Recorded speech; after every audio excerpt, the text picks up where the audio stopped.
नमस्कार दोस्तों, मैं विकास शाक्य एक बार फिर से आप सबका स्वागत करता हूं अपने चैनल पर। और आज हम डिस्कस करने जा रहे हैं भगवत गीता, इसके चैप्टर नंबर 13 का वर्स नंबर 14 और 15। दो वर्सेस हम डिस्कस करेंगे इस mathematical foundation of Bhagavad Gita में।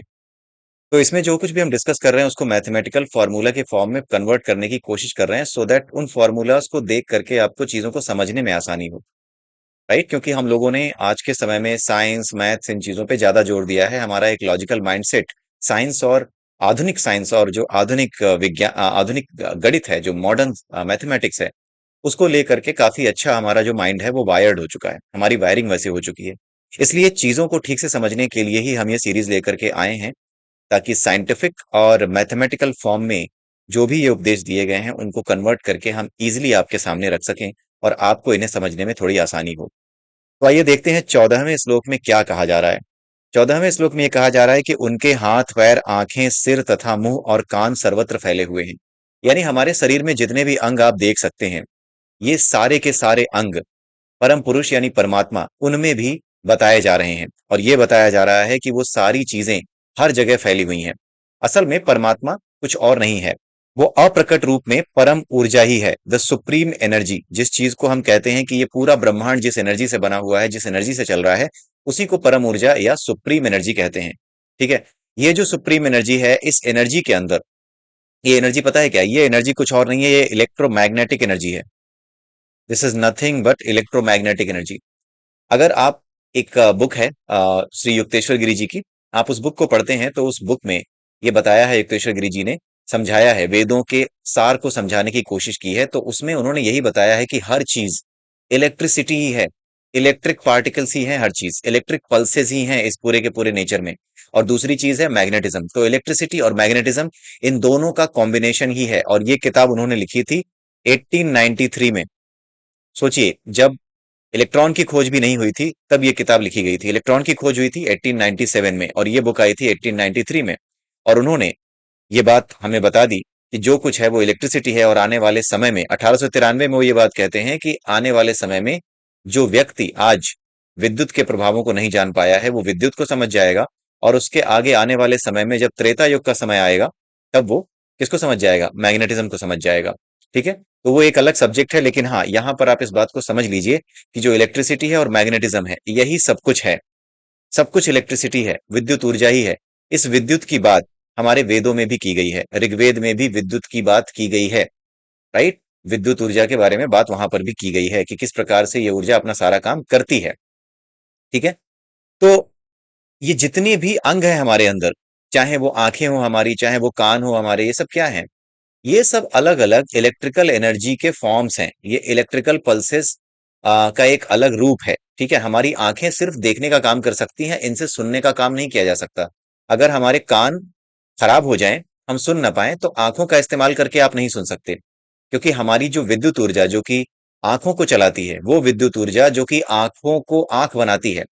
राइट, आंखों की जो आंख है, इसको बड़े ध्यान से समझिएगा, जो चीज आंखों की आंख है, यानी आंख को देखने के काम में जो प्रयुक्त करती है, देखने के लायक जो ऊर्जा बनाती है, वो इलेक्ट्रिक एनर्जी क्या कहलाती है? वो कहलाती है नेत्रेंद्रिय। ठीक है, हमारी आंखें ये तो भौतिक रूप है, हमारी आंखों का उस इंद्रिय का भौतिक रूप है।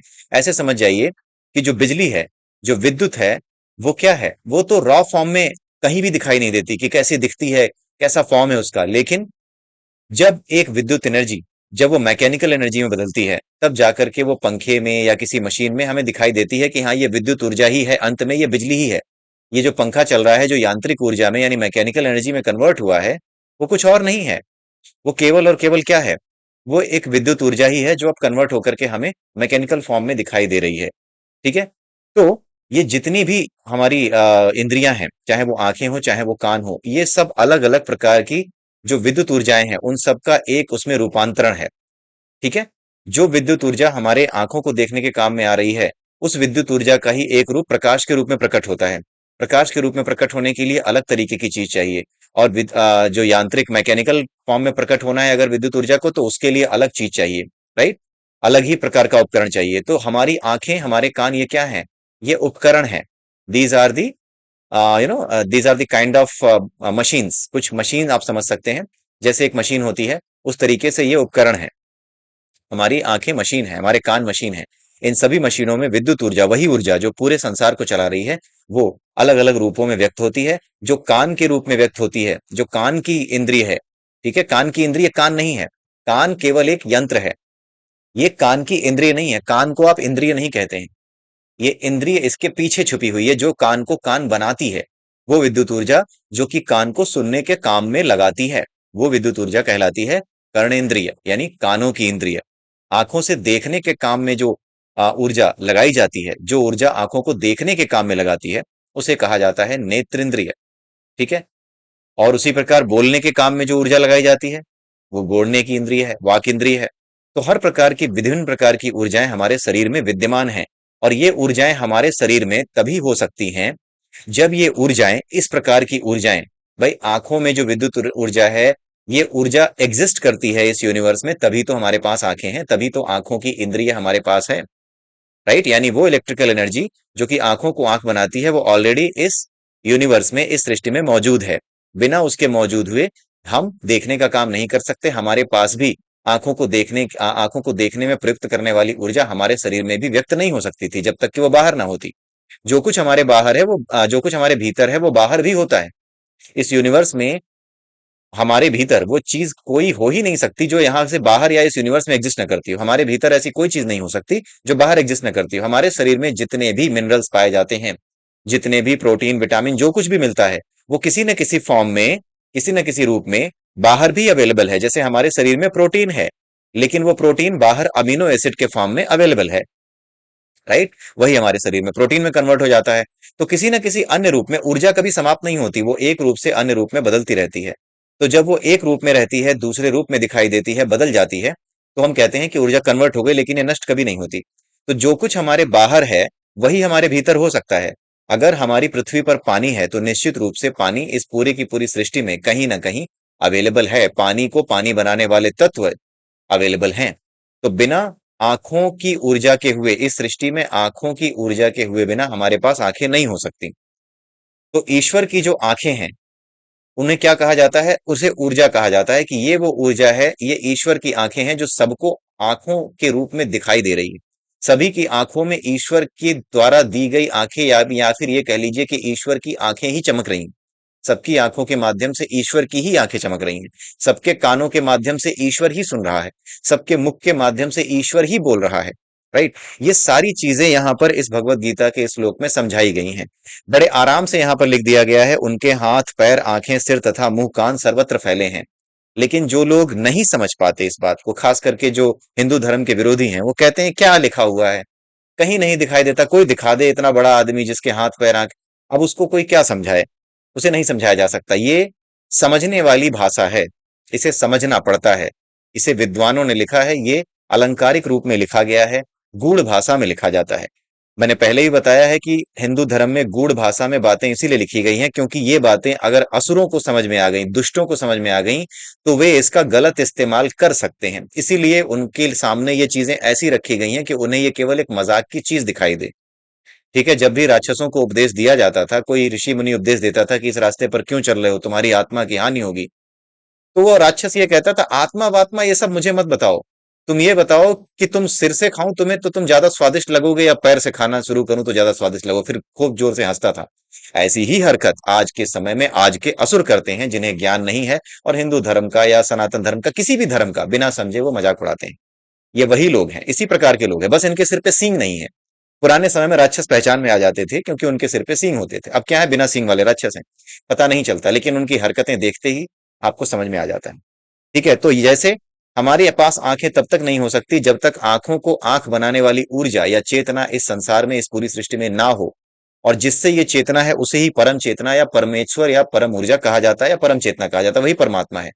जैसे वो चेतना या वो ऊर्जा हमारे शरीर के रूप में दिखाई देती है, वैसे ही जो विशुद्ध चेतना है, जिससे सब कुछ प्रकट हुआ है, जिससे सब कुछ है लेकिन वो सब में नहीं है, जिसका सब कोई है लेकिन वो किसी का खास नहीं है, ठीक है, और सबका खास है, वो परमात्मा भी, वो परम ऊर्जा भी अपने आप को हमारे और आपकी तरह प्रकट कर सकती है। लोग कहते हैं ईश्वर निराकार है, उसका तो आकार ही नहीं है। तुम मूर्ख हो, जब तुम आकार ले सकते हो, तो ईश्वर, जिसके द्वारा सब कुछ निर्मित हुआ है, जिससे सब कुछ प्रकट हो सका है, वो खुद प्रकट क्यों नहीं हो सकता? तुम मूर्ख हो अगर ऐसा सोचते हो तो। आप मूर्ख हैं, विशुद्ध मूर्ख हैं। ठीक है। और उसके बाद ये बात यहां पे बताई गई है कि इस प्रकार वह सभी वस्तुओं में व्याप्त होकर अवस्थित है। अब आपको समझने में कोई दिक्कत नहीं हो रही होगी भगवत गीता के इस श्लोक को। मेरी एक किताब है जो मैंने लिखी है, उसका नाम है भगवत गीता विज्ञान खंड। वो आप जा करके उस पर देख सकते हैं। अमेजन पे आप ऑर्डर कर सकते हैं, आपके घर पे वो डिलीवर हो जाएगी, जैसे भी आपकी लोकेशन होगी वहां पर। आप उसे जाकर के पढ़िए, उसे जाकर के देखिए, अपनी तरफ से जो कुछ भी वेदों के माध्यम से, शास्त्रों के माध्यम से, शास्त्रीय भाषा के माध्यम से जो कुछ भी मैं सामने रख पाया, विज्ञान खंड में मैंने वो सामने रखा है। ईश्वर की कृपा से वो सब सामने रखने की कोशिश की है। उसमें सिर्फ 6 अध्याय हैं, अध्याय 13 से अध्याय 18 तक। अध्याय 13 से अध्याय 18 तक सबसे पहले इसलिए हमने लिखे क्योंकि हम सबसे पहले विज्ञान को समझ पाते हैं। जो चीज हमारी समझ में ना आए, जो चीज चमत्कार हो, उसे हम स्वीकार नहीं कर पाते। बहुत से लोग स्वीकार कर लेते हैं क्योंकि उनमें श्रद्धा बहुत होती है कि नहीं ये संभव है, हमें भले नहीं पता है लेकिन संभव है। जैसे कोई वैज्ञानिक था, जब वो कहा करता था कि एक दिन आदमी हवा में उड़ेगा, तो लोग कहते थे पता नहीं कैसी बातें कर रहा है। लेकिन जिन्हें विश्वास था, या जिसने ये बनाया, जो बना रहा था कि मैं हवाई जहाज बनाऊंगा, उसे पूरा विश्वास था कि उड़ सकते हैं। उसी प्रकार से कुछ लोगों में श्रद्धा होती है इतनी गहरी कि ठीक है, हमें आज नहीं पता है, कोई बात नहीं, हमें नहीं पता है, लेकिन इस संसार में कुछ भी असंभव नहीं है। उस परमात्मा के लिए, उस परम ऊर्जा के लिए कुछ भी असंभव नहीं है। ऐसी श्रद्धा उनमें होती है। और ऐसी श्रद्धा केवल भक्तों में नहीं होती, ऐसी श्रद्धा हर उस आदमी में होती है जो बड़े काम करता है, जो बड़ा वैज्ञानिक बनता है, दुनिया को बल्ब बना के देता है, दुनिया को वैज्ञानिक खोजें करके देता है। उन सब के अंदर श्रद्धा होती है। अपने विश्वास के प्रति भी श्रद्धा होना श्रद्धा ही है कि हाँ मैं ये बना लूंगा, ये भी श्रद्धा है। जब तक श्रद्धा नहीं होती तब तक कुछ नहीं बनता। आज के समय में जो लोग कहते हैं कि हम तो विज्ञान पे भरोसा करते हैं, ये वो गधे हैं, ये वो लोग हैं। विज्ञान में भरोसा करना बुरा नहीं है, लेकिन दूसरों का मजाक उड़ाना बुरा है। क्योंकि ये वो लोग हैं, अगर आप इनसे पूछेंगे ना कि अगर तुम एडिसन के समय में रहे होते जिसने बल्ब बनाया, जब वो बल्ब बना रहा था तो 10,000 बार वो फेल हुआ। 10,000 प्रयोग करने के बाद 11वें हजार की गिनती पे जब वो लगा, तब जाके उससे बल्ब बना। आप इनसे पूछिएगा कि अगर तुम एडिसन के समय में पैदा हुए होते तो तुम किसके साथ होते? तुम उन लोगों के साथ होते जो एडिसन पे हंस रहे थे, या फिर तुम एडिसन के कामों को समझने की कोशिश करते? किन में होते? ये अकबका करके आपको जवाब देंगे हाँ हम एडिसन के साथ होते, लेकिन यहीं पर उनकी पोल खुलती है। ये कभी एडिसन के साथ नहीं होते। ये वो गधे हैं जो विज्ञान की चादर ओढ़ करके आज के समय में ज्ञानी बने फिर रहे हैं, लेकिन इन्हें आता जाता कुछ नहीं। समस्या ये है। ठीक है। बड़े बड़े लोग जो वैज्ञानिक हैं, जो इसरो में है, नासा में है, नासा में पता है आपको, नासा में भगवान शिव की नटराज की मूर्ति लगी है ऑफिस के बाहर। नासा जो दुनिया का सबसे बड़ा जो विज्ञान का केंद्र है, वहां बाहर नटराज यानी भगवान शिव की मूर्ति लगी है। और पता है नासा के वैज्ञानिक क्या कहते हैं? नासा के वैज्ञानिक ये कहते हैं कि ये पूरी सृष्टि जिस तरीके से चल रही है ना, ये कुछ और नहीं है, भगवान शिव का नृत्य है। आप सोचिए कितनी आसानी से वो समझ गए कि ये पूरी सृष्टि जो चल रही है ना, जिस प्रकार से ये गति कर रही है, वो गति कुछ और नहीं है, भगवान शिव का जो तांडव नृत्य है ना, उसी तांडव नृत्य को आप समझिए कि उसी तरीके से ये पूरी सृष्टि लहरा रही है, वही तांडव नृत्य है। ये वैज्ञानिक कहते हैं। नासा के वैज्ञानिकों ने बाहर नटराज की मूर्ति लगा रखी है। और ये बात कभी कोई वामपंथी बताता नहीं है। कोई वामपंथी आज के समय में आपको पता होगा, जगदीश चंद्र बोस बहुत बड़े वैज्ञानिक थे, मेघनाथ साहा बहुत बड़े वैज्ञानिक थे, वेंकट रमन बहुत बड़े वैज्ञानिक थे, उसके अलावा रामानुजम बहुत बड़े गणितज्ञ थे, भारत के थे ये लोग। पता है आपको, किताबों में इनके बारे में कोई एक अध्याय आपको नहीं मिलेगा। आपके बच्चों की किताब उठा के देखिएगा, रामानुजम जैसे गणितज्ञ पे एक अध्याय होना चाहिए कि नहीं होना चाहिए? वेंकट रमन जैसे वैज्ञानिक पे एक अध्याय होना चाहिए कि नहीं होना चाहिए? लेकिन नहीं मिलेगा। जानते हैं क्यों? क्योंकि ये वो लोग थे जो धार्मिक थे, और धार्मिक होने के बाद इन्होंने क्या किया? बड़ी बड़ी खोजें की, बड़े बड़े वैज्ञानिक हुए।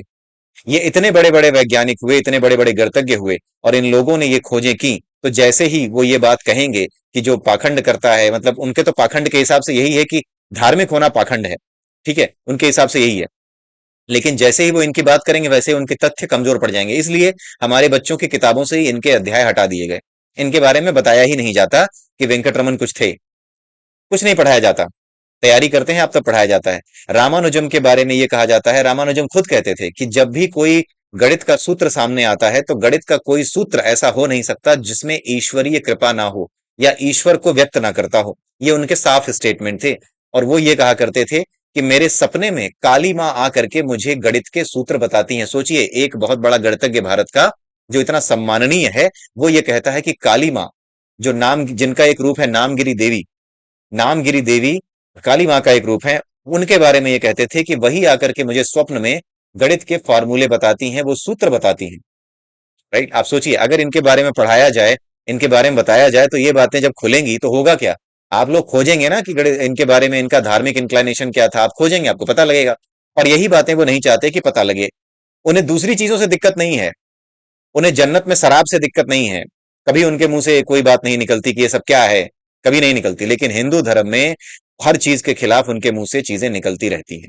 हालांकि उनका समय अब ज्यादा नहीं बचा है, क्योंकि आने वाले समय में इस तरह से चीजें बदलेंगी कि उनके सारे विचार, उनके जाने का, उनके विचारों के जाने का समय आ जाएगा, और वो कहीं मुंह छिपा करके इधर उधर घूमते फिरेंगे, क्योंकि उनका समय समाप्त हो जाएगा। उनकी विचारधारा जो चल रही थी, उस विचारधारा का समय समाप्त हो जाएगा। उनके समय समाप्त होने का मतलब ये कि उनकी विचारधारा का समय समाप्त हो जाएगा। ठीक है। तो यहां पर जो आपने देखा, जो आपने समझा, वो क्या है? उनके हाथ, पैर, आंखें, सिर तथा मुंह और कान सर्वत्र फैले हैं। इसका मतलब जिन चीजों से हमारी ये इंद्रियां बनी है, वो ऊर्जा चारों तरफ पूरी सृष्टि में व्याप्त है। और जहां पर भी जीवन की संभावनाएं होंगी, वहां इस तरह की चीजों में वो व्यक्त हो जाएगी। धरती पे जीवन की संभावनाएं हैं, तो इस वजह से यहां पर ये व्यक्त हो जाती हैं। ठीक है। तो वह सभी वस्तुओं में व्याप्त होकर अवस्थित है। जहां पर जिस तरीके से आंखें देख सकती हैं, जैसे पृथ्वी पर हम इस तरह का रूप देखते हैं, किसी और ग्रह पे, किसी और जगह पे हो सकता है कि ये आंखें किसी और रूप में हो सकता है कि हमारे शरीर जो दिखाई देते हैं दूसरे ग्रहों पे, वो एक ऐसे शरीर हो जो दिखते ना हो, लेकिन फिर भी वहां पे आंखें होंगी, वहां पर कान होंगे। यानी ये इंद्रियां, ये ऊर्जा हमेशा एग्जिस्ट करेगी, क्योंकि ऊर्जा पर किसी चीज का प्रभाव नहीं पड़ता। ऊर्जा हमेशा ऊर्जा ही रहती है। उस पे चाहे आप मंगल पे भेज दें, चाहे किसी ग्रह पे भेज दें, वहां वो ऐसी ही रहेगी, वहां पे कोई फर्क नहीं पड़ेगा। ठीक है। तो इस तरीके से जितने भी हमारे सेंसेस हैं, they are the generating functions of God, ऐसे लिख सकते हो आप, they are the generating functions of God. और यहाँ पे क्रिएशन क्या है? पूरा का पूरा क्रिएशन क्या है? जीरो टू इन्फिनिटी आई। सारी आंखें जितनी भी हैं, जीरो से इनफाइनाइट तक, वो सब की सब। ठीक है। आंखें, कान, हाथ, हर चीज के लिए यही चीज है। और इन सब का सम, यानी इन सब को अगर इंटीग्रेट कर दें, तो जाकर के पूरा क्रिएशन बनता है। तो इस तरीके से आप ये समझ सकते हैं। All senses are everywhere, they are charges, electrical charges, वो सब के सब इलेक्ट्रिकल चार्जेस ही हैं। सभी सेंसेस विद्युत शक्तियों का ही रूप है, ये हर किसी के शरीर में व्याप्त है, यह भी हमने समझा। 15वां श्लोक बड़ी बड़ी आसानी से समझ में आने वाला श्लोक है ये। इसमें क्या लिखा है? अगर 14वां श्लोक समझ में आ गया, तो 15वां बड़े आराम से समझ में आएगा। वो सभी इंद्रियों के स्रोत हैं, वो सभी गुणों के स्रोत हैं। कौन कौन से गुण? जिसके बारे में हम 14वें अध्याय में पढ़ेंगे, सत, रज और तम। इन सभी तीनों गुणों के वो क्या हैं? स्रोत हैं। लेकिन खुद वो गुणहीन है। ये बात क्यों कही जा रही है? वो सभी चीजों के स्रोत है, वो आंखों की आंख है, वो कानों के कान है, वो मुख का मुंह है, ठीक है, वो मन का मन है, वो हर चीज का सोर्स है, उनसे ही हर चीज प्रकट है। लेकिन उनका अपना कोई मन नहीं है, उनका अपना कोई गुण नहीं है, वो निर्गुण है। इसको समझने के लिए आपको यह समझना पड़ेगा कि जैसे आम का बीज होता है, आम के बीज को आप खोल के देखें तो उसमें आम का पौधा नहीं दिखेगा, ना ही उसमें आम के फल दिखेंगे, ना तना दिखेगा, कुछ नहीं दिखेगा। लेकिन उसमें आम के पौधे को आम बनाने के सारे गुण मौजूद हैं। आम के गुण अलग हैं, आम के पौधे के गुण अलग हैं। आम का जो बीज है वो निर्गुण है, उसमें आम वाले कोई गुण नहीं दिखाई देंगे। उसको खा के भी देखेंगे तो मीठा नहीं लगेगा, आम का बीज अगर खा के देखेंगे कोई स्वाद नहीं आएगा। ठीक है। लेकिन उस निर्गुण में सारे गुण हैं, आम को आम बनाने के, आम के तने को बनाने के, आम की लकड़ियों को बनाने के, आम के जो पत्ते हैं उसको बनाने के, आम पर जो फल आते हैं आम के, उनको बनाने के। और उन आम के फलों की भीतर जो बीज है, इस बीज से बनने वाला बीज भी उसके भीतर उपस्थित करने की जो क्षमता है, अपने आप को प्रकट करने की जो क्षमता है, वो भी आम के बीज में उपलब्ध है। तो आम का बीज स्वयं आम न होते हुए भी, आम के गुणों को आपस में न रखते हुए भी, आम के गुणों को न रखते हुए भी, खुद निर्गुण होते हुए भी, वो आम के गुणों का, आम के पौधे के सभी गुणों का सोर्स है। उसी प्रकार से परमात्मा है, वो सभी चीजों का परम बीज है, वो सभी गुणों का सोर्स है। सत, रज और तम, इन तीनों गुणों का सोर्स है। वो सभी इंद्रियों का सोर्स है, वो इन सभी चीजों का सोर्स है। लेकिन खुद क्या है? गुणहीन है। ठीक वही जो आम के बीज और आम के पौधे का हमने एग्जाम्पल दिया। इसी तरीके से वो एनर्जी व्यक्त होती है। जैसे रॉ एनर्जी है, जो विद्युत ऊर्जा है, वो अपने आप में केवल आप एक तार लगा के छोड़ देते हैं कि ये रहा कनेक्शन।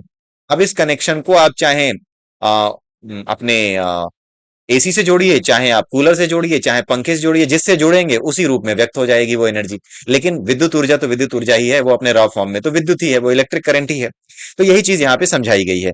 तो जितने भी सेंसेस हैं, they are the functions of the God, they are the generating function of the God. God द्वारा ही जनरेट होते हैं, यानी कि गॉड स्वयं एक जनरेटिंग फंक्शन है। ठीक है। वो खुद उन गुणों को नहीं रखता जिन गुणों से प्रयुक्त, जिन गुणों से जिन गुणों से निर्मित चीजें हमारे सामने आती हैं। ठीक है, उन सभी गुणों को अपने भीतर नहीं रखता, उन सभी गुणों के बीज अपने भीतर रखता है, तो बीज है वो। यहां पर इस श्लोक का यही मतलब है कि वो बीज है, वो इन सब में नहीं है, वो इन सब की तरह नहीं है, लेकिन वो इन सभी चीजों का बीज है। ठीक है, ये समझाने की कोशिश की गई है। सो यहां पर यह बताया जा रहा है, characteristic of seed is not equal to the characteristic of plant, but plant is equal to function of seed. जो पूरा प्लांट है वो फंक्शन ऑफ सीड है, और सीड के जितने भी कैरेक्टरिस्टिक्स हैं they are not the characteristics of the plant. जितने भी कैरेक्टरिस्टिक्स का आप सेट बनाएंगे प्लांट के, और जितने भी कैरेक्टरिस्टिक्स का आप सेट बनाएंगे सीड के, वो दोनों ही सेट क्या होंगे, म्यूचुअली एक्सक्लूसिव होंगे, और उन दोनों का इंटरसेक्शन क्या आएगा, फाई आएगा। Seed intersection plant is equal to phi, यानी नल सेट। ठीक है, इन दोनों के इंटरसेक्शन में कोई कॉमन चीज नहीं मिलेगी। कुल मिलाकर के आपको ये चीज याद रखनी है, इस श्लोक का जो मैथमेटिकल फॉर्म है वो यही है। ठीक है, यहाँ नीचे भी हमने समझाया हुआ है, यहाँ पे हमने समझा हुआ है, जैसे वृक्ष जैसे बीज वृक्ष नहीं है, किंतु वृक्ष के हर गुण का स्रोत है, और हर फल में बीज उपस्थित है, वैसे ही परमात्मा हर किसी में उपस्थित है, किंतु उसके गुणों का स्रोत होते हुए भी वह गुण नहीं है, जिन गुणों से उपयुक्त जिन गुणों से बनी हुई चीजों को वो बनाता है। वह पेड़ का तना, फल, पत्ता कुछ भी नहीं है, लेकिन वो इन सभी चीजों का सोर्स बन करके मौजूद है। कौन? ईश्वर। ठीक है, या आम का बीज आप समझ ले, तो आम का बीज भी इसी तरीके के गुण रखता है, तो आम के बीज के माध्यम से या किसी भी पौधे के बीज के माध्यम से आप इस श्लोक के अर्थ को समझ सकते हैं। आई होप आपको ये समझ में आया होगा। अगर समझ में आ रहा है तो इस वीडियो को आगे बढ़ाएं, लोगों तक पहुंचाएं, और हमारे चैनल से जुड़े रहें, ताकि हम और भी ऐसी ही वीडियो आप तक पहुंचा सकें। और अभी ये एक नया चैनल है हमारा, एक चैनल और है विश्व गुरु के नाम से, तो वहां पर चीजें एक अलग लेवल पे हैं, वहां पर धार्मिकता, वहां पे आध्यात्मिकता, वहां पर भाव से जुड़ी हुई चीजें, भक्ति से जुड़ी हुई चीजें ज्यादा हैं। यहाँ पर चीजों को साइंटिफिक वे में एक्सप्लेन करने की कोशिश ज्यादा की जा रही है। ठीक है, तो हमारे चैनल से जुड़े रहिए, और आगे चल करके हमें और भी नई चीजें आपके सामने रखने का सौभाग्य प्राप्त हो, ऐसी उम्मीद करता हूं। और वो हमारे लिए तब आसान हो पाएगा जब आप ज्यादा से ज्यादा संख्या में हमारे इस चैनल से जुड़ें। तो इसी के साथ आप सबसे मैं विदा लेता हूं। जय सिया राम, जय श्री कृष्णा, जय श्री राधे, ओम नमः शिवाय।